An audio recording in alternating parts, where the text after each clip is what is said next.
اللہ کی غیبی امداد اور اس کے فرشتوں کا نزول کب ہوتا ہے، اور کیا غیبی امداد فقط رسول خدا کے زمانے سے مخصوص ہے، اور دشمن ہم سے کب نا امید ہو جاتا ہے؟ آئیے ان سوالات کے جوابات جانتے ہیں آج کے ایپیسوڈ میں۔ بسم اللہ الرحمن الرحیم۔ ناظرین محترم، السلام علیکم ورحمۃ اللہ وبرکاتہ۔ سبیل قرآن کے تمام ویورز کا ایک بار پھر تفسیر پروگرام میں استقبال کرتے ہیں۔ قرآن غیبی امداد کرنے والی کتاب ہے، آئیے اس کتاب سے غیبی مدد طلب کرتے ہیں۔ آج آپ کے سامنے لے کر حاضر ہوئے ہیں سورہ آل عمران کی آیت نمبر 125 سے لے کر 127 تک۔ آئیے اپنے آج کے ایپیسوڈ کو شروع کرتے ہیں سورہ آل عمران کی آیت نمبر 125 کی تلاوت اور اس کے ترجمے سے۔ کتاب انزلناه الیک مبارک لیدبروا آیاته ولیتذکر اولو الالباب۔ بسم اللہ الرحمن الرحیم۔ بلی ان تصبروا وتتقوا ويأتوكم من فورهم هذا يمددكم ربكم بخمسة آلاف من الملائكة مسومين۔ ہاں، اگر تم صبر کرو اور پائیداری کا مظاہرہ کرو اور خدا کا تقوی اختیار کرو تو جس قدر بھی جوش و خروش کے ساتھ دشمن تمہارے اوپر حملہ آور ہو، پروردگار ایسے 5000 فرشتوں سے تمہاری مدد کرے گا جو نشانے جنگ لگائے ہوئے ہوں گے۔ سورہ آل عمران کی آیت نمبر 125 کی تلاوت اور بہترین ترجمہ سننے کے بعد آئیے سنتے ہیں اس کی اہم نکات کو بھی۔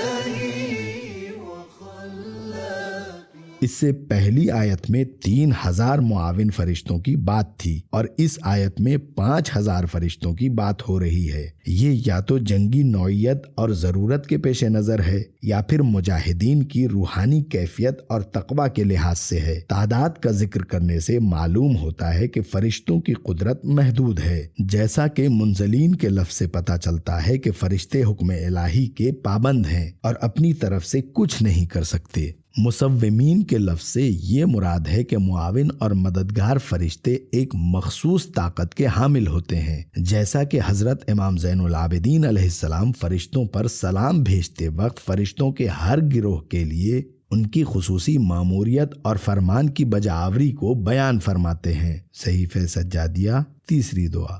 سورہ آل عمران کی آیت نمبر 125 کی تلاوت، ترجمہ اور اس کا نکات کو جان لینے کے بعد آئیے جانتے ہیں اس کے اہم اور مفید پیغامات کو بھی۔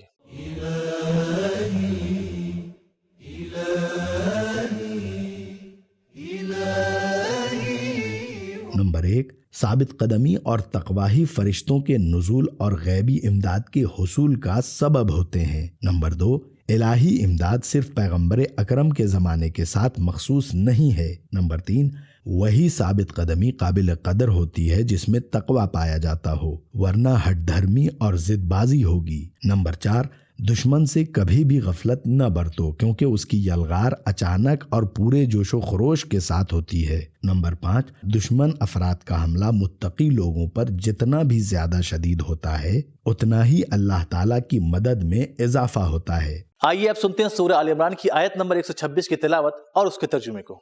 وما جعله الله إلا بشرى لكم ولتطمئن قلوبكم به وما النصر إلا من عند الله العزيز الحكيم۔ اور اللہ تعالیٰ نے اس نزول ملائکہ کو تمہارے لیے بشارت اور خوشخبری کے علاوہ اور کچھ قرار نہیں دیا تاکہ تمہارے دل اس سے مطمئن ہو جائیں۔ جان لو کہ کوئی کامیابی نہیں ہوتی مگر یہ کہ خدا ہی کی طرف سے ہوتی ہے جو غالب اور حکمت والا ہے۔ سورہ آل عمران کی آیت نمبر 126 میں خداوند عالم نے اپنے خاص بندوں کے لیے کچھ اہم پیغامات رکھے ہیں۔ آئیے سنتے ہیں ان اہم پیغامات کو بھی۔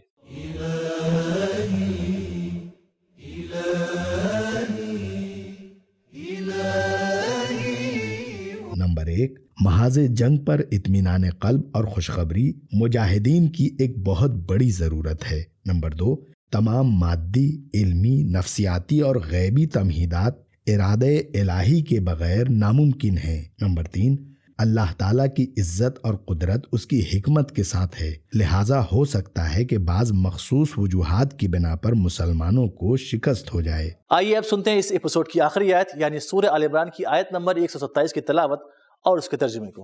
ليقطع طرفا من الذين كفروا أو يكبتهم فينقلبوا خائبين۔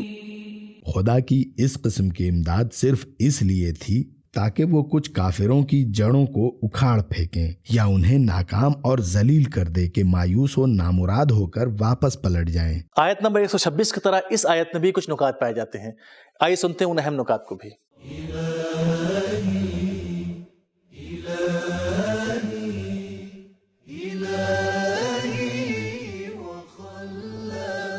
طرف کے معنی ہے کہ کسی چیز کی انتہا، نہ کہ اس کا کچھ حصہ۔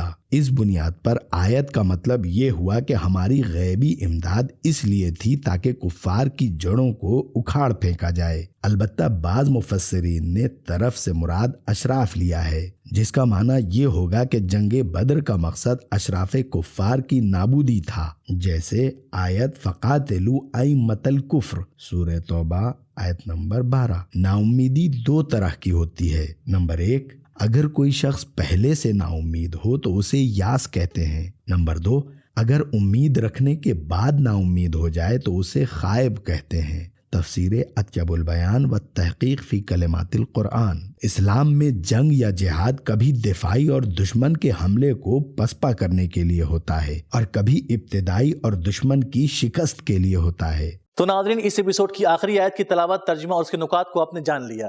آئیے اب سنتے ہیں اس ایپیسوڈ کی آخری آیت کے پیغامات کو بھی۔